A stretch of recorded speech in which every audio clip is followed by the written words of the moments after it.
मैं सुखविंदर पप्पी, मेरा गांव दुग्गा है संगरूर डिस्ट्रिक्ट में, और मैं वहाँ ही जो है कुदरती खेती कर रहा हूँ पिछले 5 वर्ष से। पहले किसी और गांव में करता था, लेकिन दो वर्ष से इस गांव में मैं योग कर रहा हूँ। टोटल एरिया मेरे पास जो 5 एकड़ है उसमें ऑर्गेनिक कर रहा हूँ। लेकिन ऑर्गेनिक के बारे में जो आर्टिकल हैं, कुछ उसकी वीडियोज़ हैं, वो देखता रहता था। कुछ मेरा इंटरेस्ट बन रहा था। जो पंजाब में जो एग्रीकल्चर का क्राइसिस है उसको देखते हुए मैं किसी अल्टरनेटिव की तलाश में था। तो उसमें मुझे लग रहा था कि जो ये आर्टिकल आ रहे हैं, ये नई विचार कहीं से आ रहे हैं कि बिना किसी पेस्टिसाइड के, बिना किसी केमिकल के और बिना किसी बाहरी चीज़ों को डाले हुए खेती हो सकती है। तो उसको देखते हुए मैं इधर आया। और एक और भी रीज़न था कि मुझे 2005 के आसपास जॉइंट प्रॉब्लम हो गई थी मेरी बॉडी में बहुत ज़्यादा। तो मैं नेचुरोपैथी की ओर बढ़ रहा था, नेचुरोपैथी को अडॉप्ट कर रहा था। तो जब मैं उस डॉक्टरों को मिला तो उन्होंने बताया कि आपको जो शुद्ध भोजन है वो उसकी ज़रूरत है आपकी बॉडी को। तो मैं उसको देखते देखते भी थोड़ा ऑर्गेनिक खेती की तरफ आया। तो खेती विरासत मिशन के साथ आज से 5 साल पहले मेरा परिचय हुआ। तो उनने मुझे ये कुदरती खेती के बारे में कैसे की जाए, इसकी क्या टेक्निक्स हों, इसका थॉट है पूरा वो क्या है, इसके बारे में उन लोगों ने मुझे बताया। पिछले 5 साल से कर रहा हूँ कुदरती खेती। अनुभव 2 तरह का है। अगर तो इसके फाइनेंशियल एस्पेक्ट की बात की जाए कि इसमें पैसा कितना आता है, तो वो तो पूरी इकॉनमी तो नहीं निकल रही। वो अनुभव तो बहुत अच्छा नहीं है, क्योंकि हमारा पूरा एक सेटअप जो है, जो बनना चाहिए था, वो अभी तक हम बना नहीं पा रहे। मार्केटिंग की बहुत बड़ी समस्या, प्रोडक्शन की समस्या भी है कुछ चीज़ों में, जैसे गेहूँ हैं, 1-2 चीज़ें और हैं, वहाँ प्रोडक्शन की भी समस्या है। और जिस चीज़ में प्रोडक्शन की समस्या नहीं है, जैसे गन्ना है और धान है, उसमें कोई समस्या नहीं है। तो लेकिन उसमें मार्केटिंग की बहुत समस्या है। एक अनुभव तो मार्केटिंग का है और प्रोडक्शन का है। दूसरा अनुभव ये है कि इसमें आपको पूरा ऐसे धीरे धीरे खेती करते करते आपको पता चलता है कि ये सिर्फ खेती नहीं है, ये एक ऑर्गेनिक, ये पूरा एक लाइफ स्टाइल है। तो आप उसी लाइफ स्टाइल की ओर बढ़ते हैं। और वो अनुभव मेरा बहुत अच्छा है। मुझे बहुत सेटिस्फेक्शन है जब मैं खेतों में होता हूँ, खेती करता हूँ और बिना रे स्प्रे की चीज़ें अपनी रसोई में पकाता हूँ। तो वो जो सेटिस्फेक्शन है उसका कोई और बदल मुझे कहीं से मिला नहीं है कभी। शुरुआती दिक्कतें पहले बहुत ज़्यादा थी, क्योंकि मुझे कुछ भी इसके बारे में इल्म नहीं था कि ये है क्या। लेकिन उसके बाद में खेती विरासत मिशन की बहुत सारे मैंने खेत विजिट किए, पूरे पंजाब में मैं गया और बहुत सारी वर्कशॉपें अटेंड की, पंजाब में भी की, पंजाब से बाहर जाके भी की, बहुत सारे लोगों को मिला। तो बहुत सारे जो इंडिया लेवल के एक्सपर्ट हैं, जो खेती विरासत मिशन उनको बार बार बुला रहा था, कहीं जैतों में, कहीं अलग अलग डिस्ट्रिक्ट हेडक्वार्टरों में। तो वहाँ उस वर्कशॉपों में जो बहुत एक्सपर्ट लोग थे उनने बताया, और जो पहले से मेरे से पहले लोग, बहुत पुराना जो 10-15 साल से लोग कर रहे थे, तो उनसे बीजों के बारे में और खेती को संभालने के लिए कैसे आपने पेस्ट को कंट्रोल करना है, कैसे आपने फंगस को कंट्रोल करना है और कैसे इसकी प्रोडक्शन को बढ़ाना है, इन चीज़ों को, इस टेक्निक्स को मैंने सीखा। और पहले तो काफ़ी लग रहा था कि कुछ बनेगा नहीं, लेकिन धीरे धीरे वो जो सभी चीज़ें हैं वो ठीक होती चली गई। काफ़ी कुछ उगा रहा हूँ अपने खेतों में, जैसे गेहूँ उगा रहा हूँ, चावल उगा रहा हूँ, गन्ना उगा रहा हूँ, हल्दी उगा रहा हूँ और सरसों उगा रहा हूँ। और बहुत सारी जो दालें हैं, जैसे मसूरी की दाल है, चने हैं, वो उगा रहा हूँ।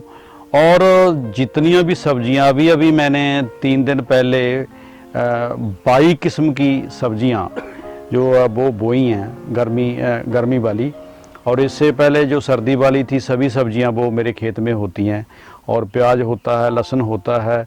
मतलब रसोई का तकरीबन मैं 90% के आसपास की जो चीज़ें हैं रसोई में बरती जाती हैं वो पूरी की पूरी मेरे खेत में होती हैं। वो कोई भी चीज़ मैं नहीं बाज़ार से लेता। और बहुत सारे फ्रूट हैं पहले से लगे हुए हैं और कुछ नए भी लगाए हैं, आप पीछे देख रहे हैं। तो फ्रूट का भी अभी शुरू होने वाला है। सो मैं बाहर से बहुत कम लेता हूँ, पूरे का पूरा जो सामान है वो घर से ही आता है। मेरे पास अभी 2 गायें हैं। पहले 1 साल पहले 3-4 भी थी दूसरे खेत में। तो जो गाय का गोबर होता है ज़्यादा वो ही यूज़ करते हैं, और कुछ खाद हम जो है वो लेते हैं, जैसे गौशाला है वहाँ से लेते हैं। और बाकी खाद जो होती है हम उसको डीकम्पोज करके डीकम्पोज़र से उसको बनाते हैं। कुछ जो ग्रीन मैन्योरिंग है वो भी करते हैं, हरी खाद जिसको बोला जाता है। तो ऐसे हम जो खाद का इस्तेमाल है वो कर रहे हैं। पहले तो कीट, मेरे ख्याल मेरा अनुभव ऐसा है कि जब पहला साल होता है तो कीट ज़्यादा आते हैं। तो पहले लगता है कि कुछ जो छोड़ेंगे नहीं। अभी इस खेत को मैंने 1 साल पहले शुरू किया था, वहाँ मैंने तेल लगाए तो पूरे का पूरा तेल है जो वो तो खा ही गए कीट, लेकिन उसके बाद इधर उधर भी भागे। दूसरे जो मेरे पड़ोसी हैं उनको भी बहुत परेशान किया। लेकिन ये समस्या है सिर्फ 1 या 2 वर्ष की, उसके बाद की ये समस्या है नहीं। क्योंकि अगर आप अपने खेतों में पूरे इकोसिस्टम को डेवलप कर लेते हैं, आपके खेतों में पेड़ होते हैं, पेड़ों पे पक्षी आते हैं, और आपके अगल बगल में जो है जो पूरा इकोसिस्टम डेवलप होने लगता है, तो उसमें जो पेस्ट है, जो कीट हैं, वो अपने आप कंट्रोल होने लगते हैं। तो मैं ये बात नहीं मानता कि आप 1 एकड़ आपने किया और बाकी आपके ऊपर केमिकल वाला है तो आपके ऊपर अटैक बढ़ेगा। लेकिन जब आपका एरिया थोड़ा बढ़ता जाता है धीरे धीरे, तो मतलब कीट है उनको कंट्रोल करना ये कोई बहुत बड़ी बात नहीं है। उसके और भी मेथड हैं कई। आप अगर नेचुरली वो कंट्रोल नहीं होते तो बहुत सारे जो हमारे देसी उपाय हैं, बायो प्रोडक्ट हैं, जैसे नीम है, हल्दी है, और आक है, धतूरा है, इन चीज़ों को हम बरतते हैं और इससे पेस्ट को बहुत अच्छी तरह कंट्रोल किया जा सकता है, और मैंने किया है ऐसा। खरपतवार की ऐसी है कि ये सबसे बड़ी चुनौती है मेरे ख्याल में ऑर्गेनिक फार्मिंग में, क्योंकि हम मैकेनाइजेशन की और उतनी अच्छी तरह नहीं जा सकते जितने केमिकल वाले जाते हैं, और हमें जाना भी नहीं चाहिए। और इसीलिए एक स्टेज तक उसके लिए तो हमारे पास ऐसा ही होता है कि मैनुअल तरीके से लेबर से ही हम उसे कंट्रोल करते हैं। और ये एक मैं समझता हूँ ये जो मेथड है ये एक पूरा फिलॉसफी है इसके पीछे, क्योंकि हम देखते हैं कि पूरी नेचर को आपने साथ लेना है तो लोगों को भी साथ लेना है। जो लोग हैं, बजाय हम मशीनरी के ऊपर डिपेंड रहने के लिए, जहाँ पूरा मैकेनाइजेशन के ऊपर डिपेंड रहने के बाद पूरी खेती नहीं करते, हम कुछ लोगों को लगाते हैं। तो लोगों से, लेबर से हम उसको बहुत अच्छी तरह कंट्रोल कर लेते हैं। थोड़ा महंगा तो पड़ता है, ये सच्चाई है, लेकिन कंट्रोल हो जाता है। इसकी कोई बहुत बड़ी समस्या नहीं है। जो पूरा क्राइसिस है अभी पंजाब के एग्रीकल्चर का और पंजाब के बाहर जो एग्रीकल्चर है उसका, वो पूरा हरी क्रांति के ऊपर ही रुका हुआ है। क्योंकि हरी क्रांति का जो मॉडल है उसको समझे बिना हम ऑर्गेनिक फार्मिंग है जो वो नहीं कर पाएंगे। ये एक बहुत बड़ी बात है, क्योंकि जो हरी क्रांति का सबसे बड़ा महत्व बना के हमारे सामने पेश किया जाता है, और हमारा ऐसा मानना है कि वो सबसे बड़ा झूठ है। और उसके चलते हुए जो कुछ हुआ वो इतना बड़ा झूठ था कि उसको हिंदुस्तान के जो 65% के आसपास किसान हैं उनको पता ही नहीं चला कि वो कितने झूठ में और कितने बड़े जाल में उनको फंसाया जा रहा है। तो हरी क्रांति अपने आप में कुछ नहीं थी, वो कोई क्रांति नहीं थी, वो एक बहुत बड़ा षड्यंत्र था जिसको अमेरिका ने और पूरे के पूरे दुनिया का जो कॉरपोरेट है उसने डिज़ाइन किया था। और उसमें एक मॉडल जो केमिकल का मॉडल है, क्योंकि सेकंड वर्ल्ड वार के बाद उनकी जो अमेरिका जहाँ दूसरे लोग हैं कॉरपोरेट के, उनकी जो इंडस्ट्री थी वो बंद होने लगी थी और उस इंडस्ट्री को उनने मॉडिफाई करके पूरे जो केमिकल की फैक्ट्रियां में बदल दिया था। और उस केमिकल को बेचने के लिए जो हरी क्रांति का जो षड्यंत्र है वो रचा गया। और उसमें जो केमिकल फर्टिलाइज़र वो यूनिवर्सिटियों की रिकमेंडेशन से, गवर्नमेंट की रिकमेंडेशन से और जिसको एक्सपर्ट बोला जाता है उनकी रिकमेंडेशन से पूरे थर्ड वर्ल्ड कंट्रीज हैं जिसको हम विकसित कंट्रीज बोलते हैं उनके ऊपर थोपा गया और उनके ऊपर वहाँ वो सामान बेचने का एक बहुत बड़ा षड्यंत्र था। और उसने किसान को, किसानी को, हमारी धरती को, एनवायरनमेंट को, नेचर को, सभी चीज़ों को तहस नहस कर दिया। आज हम देखते हैं कि हमारा जो पानी है वो भी उसी तरीके से पोल्यूट हो गया और हवा वो भी पोल्यूट हो गई और जो किसान थे वो खुदकुशियों की गुहार पर पहुंच गए। और जो हमारी फसलें थी, ट्रेडिशनल हमारे पास सीड थे, उनके ऊपर जो मल्टीनेशनल कंपनियां उनने वो कब्जा कर लिया। और ये एक बहुत बड़ा षड्यंत्र था और इसने बहुत बड़ा कभी ना पूरे होने वाला जो नुकसान है वो किसानों का किया। और पंजाब, हरियाणा और यूपी का एक हिस्सा, क्योंकि इसमें इसकी मार में ज़्यादा आए, उनको एक मॉडल की तरह डेवलप किया गया। तो मैं मानता हूँ इस खित्ते के ऊपर उस हरी क्रांति का बहुत ज़्यादा प्रभाव पड़ा और दुर्प्रभाव पड़ा। और उसके नतीजे हैं जो अभी हमारे सामने आ रहे हैं, देख रहे हैं कि लोग कैसे खुदकुशियाँ कर रहे हैं, कर्जे के जाल में डूबे हुए हैं, वो सभी उस षड्यंत्र की वजह से ही था। हमारे खेत में कम से कम 10-15 तरह के वृक्ष हैं। कुछ तो पहले से लगे हुए हैं, जैसे नीम है, डेक है, पीपल है और बरोटा है। और जो फ्रूट देने वाले हैं उसमें मोरिंगा है, मोरिंगे के काफ़ी पेड़ अभी लगाए हैं मैंने। और आम है और शहतूत है और आड़ू है, कीनू है और नींबू है, तो जामुन है। ये ऐसे हमारे पास पेड़ लगे हुए हैं। कीकर का पेड़ भी है, देसी पेड़ भी हम लगातार लगा रहे हैं। डीजल का तो प्रयोग बहुत कम होता है, क्योंकि डीजल से पानी तो हम निकालते नहीं हैं बिल्कुल भी। डीजल का प्रयोग तो जो 1-2 बार खेत की बहाई के लिए किया जाता है। और पानी का प्रयोग केमिकल खेती से कम होता है, क्योंकि ऑर्गेनिक फार्मिंग है जो जैसे हमारी गेहूं है, तो जो केमिकल वाले लोग हैं वो तो 4-4, 5-5 या 6-6 बार भी पानी लगा देते हैं, लेकिन हमने अभी तक उसको 2 पानी दिए हैं। तो ऑर्गेनिक फार्मिंग में ऐसा होता है कि पानी की बहुत ज़्यादा बचत होती है। बाकी चीज़ों में भी हम देखते हैं कि हम बहुत कम पानी है। जो मैं देखता हूं कि जो केमिकल वाले लोग हैं उनसे 1/3 पानी है जो हम यूज़ कर रहे हैं हम। लेकिन ये है कि हमारे पास पानी बहुत है, पानी की कोई दिक्कत नहीं है हमारे पास, लेकिन ऑर्गेनिक फार्मिंग में पानी ज़्यादा यूज़ होता ही नहीं है। सो अभी मैं 1/3 या 1/4 ही पानी यूज़ कर रहा हूँ दूसरे लोगों के कंपैरेटिव। मैंने जब अपने हरी क्रांति के बारे में पूछा था तो मैं तो सोचता हूँ कि ये उसी से जुड़ा हुआ मुद्दा है और उसी से कुछ भी बिल्कुल अलग नहीं है, क्योंकि वो इतना बड़ा ट्रैप था जो कारपोरेट ने हमारे सामने फेंका और हम बहुत आसानी से सभी लोग उसमें फंस गए।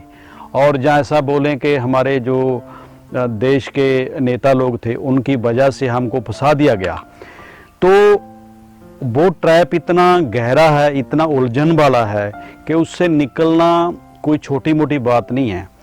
क्योंकि जब आप केमिकल की खेती करते हैं तो आपको बीज भी लाना है, आपको डीजल भी लाना है, आपको फर्टिलाइज़र भी लाना है और आपको जो जो खेत में बाहर से पूरी तरह आपको बाजार के ऊपर डिपेंड कर दिया जाता है। तो जब किसान हर चीज़ बाजार से लाएगा तो इतना बाजार का वो कर्ज उसके ऊपर हो जाएगा कि उसको मोड़ना उसके बस के बात नहीं।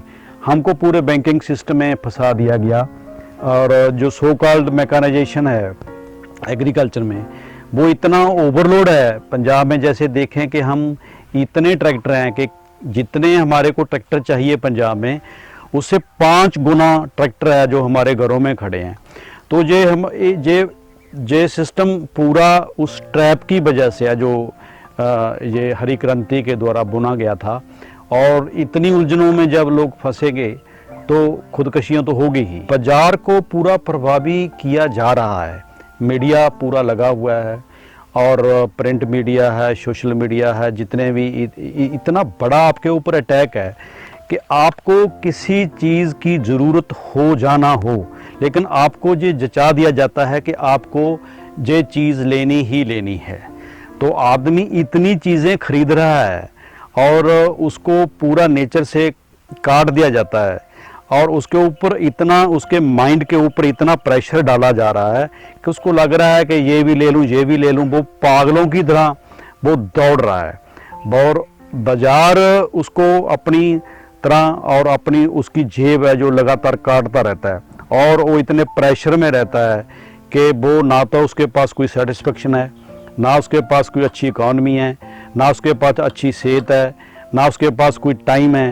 वो भाग के पूरा एक जो है पागल सा हो रहा है।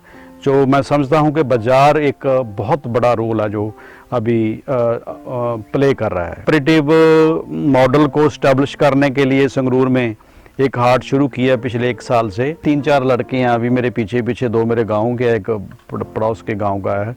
वो 3-4 लोग हैं जो मेरे को देखकर वो कर रहे हैं, क्योंकि अभी हमारा ढांचा, मैं पहले भी बोला था कि मार्केटिंग का ढांचा नहीं बन पाया, तो लोगों को लगता है कि इसमें फंस जाएंगे। लेकिन फिर भी कुछ लोग होते हैं हमेशा ही, वो लोग कुछ हैं ऐसे नौजवान हैं जो हमारे साथ आए हैं, और 3-4 लोग हैं जो अभी मेरे को देखकर, मेरे को फॉलो करके वो ऑर्गेनिक खेती उनने पिछले 1-2 साल से शुरू की है। परिवार का पूरा सहयोग रहा, उसमें कोई दिक्कत नहीं है। परिवार ने कोई विरोध नहीं किया कि आप क्या कर रहे हो।